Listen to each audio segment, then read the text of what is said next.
Hello everyone, welcome to economics and banking classes by Kirti Goyal. जो हमने mathematical reasoning से daily question post करने की सीरीज स्टार्ट कर रखी है, उसी सीरीज में ये 3 क्वेश्चंस मैंने कल पोस्ट किए थे। आई होप आप सभी ने इन्हें ट्राई जरूर किया होगा। तो चलिए हम देखते हैं वन बाय वन कि इनका सॉल्यूशन क्या होगा और हम इन्हें कैसे सॉल्व करेंगे। सबसे फर्स्ट जो क्वेश्चन है हमारी स्क्रीन पर वो है क्वेश्चन नंबर सीरीज का। जो नंबर सीरीज का क्वेश्चन है यहाँ पर 1, 6, 15, 28, 45 और नेक्स्ट नंबर हमें फाइंड आउट करना है और इसके 4 ऑप्शंस हमें गिवन है। तो मैंने आपको बताया था कि जब भी नंबर सीरीज का क्वेश्चन फाइंड आउट करना हो आपको क्या चेक करना चाहिए, एडिशन। मुझे यहाँ पे डिफरेंसेस जो नजर आ रहे हैं उन्हें मैं लिख रही हूँ। ये मुझे नजर आ रहा है 5, ये हो गया है 9, ये हो गया है 13 और ये हो गया है मेरा 17।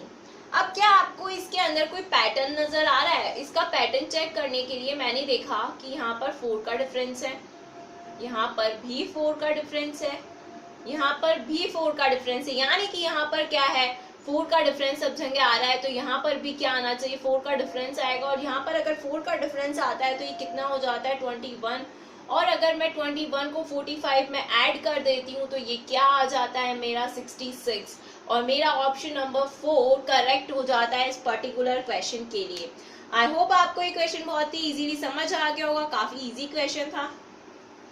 चलिए हम देखते हैं हमारा नेक्स्ट क्वेश्चन, जो कि क्या है, अल्फाबेटिकल कोड से रिलेटेड है। यहाँ पर सर्टेन कोड गिवन है और हमें एलिफेंट के लिए कोड फाइंड आउट करना है, राइट। तो मैंने यहाँ पर इसे नोट डाउन कर लिया। आप भी रफ पेपर पर जब आप क्वेश्चन को सॉल्व करिए इसी तरीके से नोट डाउन करा करिए।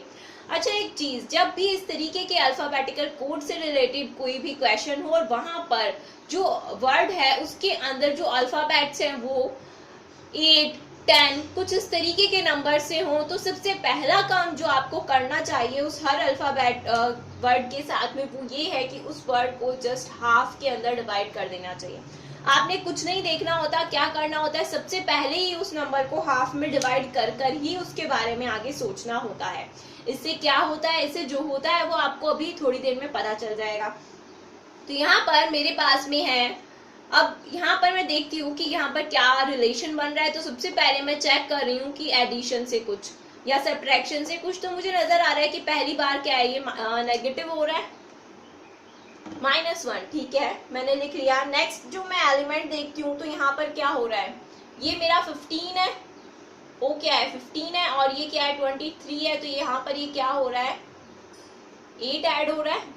नेक्स्ट मैं देख लेती हूँ ये क्या है मेरा, ये 22 है, और ये क्या है 16 है, 16 है और 22 है। तो यहाँ पर क्या हो रहा है, -6 हो रहा है।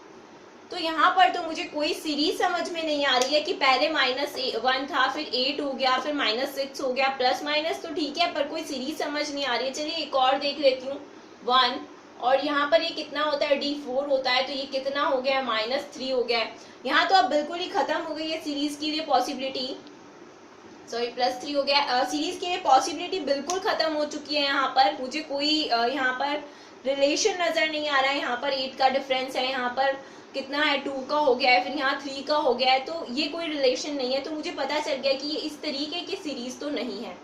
अब मुझे क्या चेक करना है, अब मुझे चेक करना है कि यहाँ पर और क्या पॉसिबिलिटीज हो सकती हैं। तो मुझे दिख रहा है कि यहाँ पर तो मुझे कुछ भी समझ में नहीं आ रहा है, ना कोई मल्टीप्लिकेशन हो रहा है, ना कोई एडिशन हो रहा है। तो मुझे एक चीज नजर आ रही है यहाँ पर कि जो C है ना, इसके बाद D यहाँ पर लिखा हुआ है, यहाँ पर जो A है ना इसके बाद B यहाँ पर लिखा हुआ है। तो जैसे ही आपने इसको हाफ किया था ना यहाँ बीच में से, तो यहाँ पर ये चीज आपको क्लियरली नजर आएगी। ये देखिए, C के बाद D, A के बाद B, V के बाद W और O के बाद P। यानी कि यहाँ पर सब जगह क्या कर दिया गया है, +1 कर दिया गया है और इन्हें इस पैटर्न के अंदर बनाया गया है। ठीक इसी तरह मैं और चेक कर लेती हूँ, L के बाद में M, T के बाद में U, E के बाद में F और N के बाद में O। तो हमारा जो एलिफेंट होगा इसके लिए भी हम यही करेंगे। तो हम इसे क्या करेंगे, 2 पार्ट्स के अंदर डिवाइड कर देंगे। तो यहाँ पर P के लिए क्या आना चाहिए, Q, E के लिए क्या आना चाहिए, F, E के लिए अगेन F और L के लिए क्या आना चाहिए, M। तो मेरा जब ये आ गया तो मैं यहीं से क्वेश्चन का आंसर फाइंड आउट करने की कोशिश करती हूँ, जैसा कि मैंने बताया था। तो मेरे को नजर आ रहा है कि मेरा आंसर ये रहा, QFMF। चलिए आपको चेक कराने के लिए, क्रॉस वेरिफिकेशन के लिए मैं बता दूं, H के बाद I, T के बाद क्या आएगा U, A के बाद B और N के बाद क्या आएगा O। तो ये मेरा कंप्लीट आंसर आ गया है और ऑप्शन नंबर बी जो है इसका ये आंसर हो गया है। आई होप ये आपको समझ में आया होगा। चलिए देख लेते हैं नेक्स्ट सीरीज का क्वेश्चन। ये काफी इंटरेस्टिंग क्वेश्चन है, आई होप आप सभी ने इसे जरूर ट्राई किया होगा। यहाँ पर हमारे पास में सीरीज गिवन है A B C D D G और K H M S M T और B। यहाँ पर जब मैं सीरीज को देखती हूँ तो मुझे पहली बात मैं देख रही हूँ कि यहाँ पर तो इस D के बाद में D है, फिर इस K के बाद में H है, S के बाद में M है। इस तरीके से तो कोई रिलेशन मुझे समझ में आ नहीं रहा है। तो मैंने देखा फर्स्ट लेटर से फर्स्ट लेटर का रिलेशन मैंने जब पता लगाने की कोशिश की तो क्या मुझे समझ में आया कि D से +3 हो रहा है, 1 होता है, और ये क्या होता है 4 होता है। तो यहाँ पर +3 हो रहा है। अब H क्या होता है 8 होता है, तो यहाँ क्या हो रहा है +4 हो रहा है। अब H 8 होता है और M कितना होता है 13 होता है, तो +5 हो रहा है। देखिए आपको अल्फाबेट के नंबर याद करना कितना इंपॉर्टेंट है। तो यहाँ पर ये क्या मेरे पास इस तरीके का एक सीक्वेंस बन गया है। अब मेरे को क्वेश्चन में नजर आ रहा है कि अगर मैंने फर्स्ट अल्फाबेट को आइडेंटिफाई कर लिया तो मेरा आंसर आ जाएगा।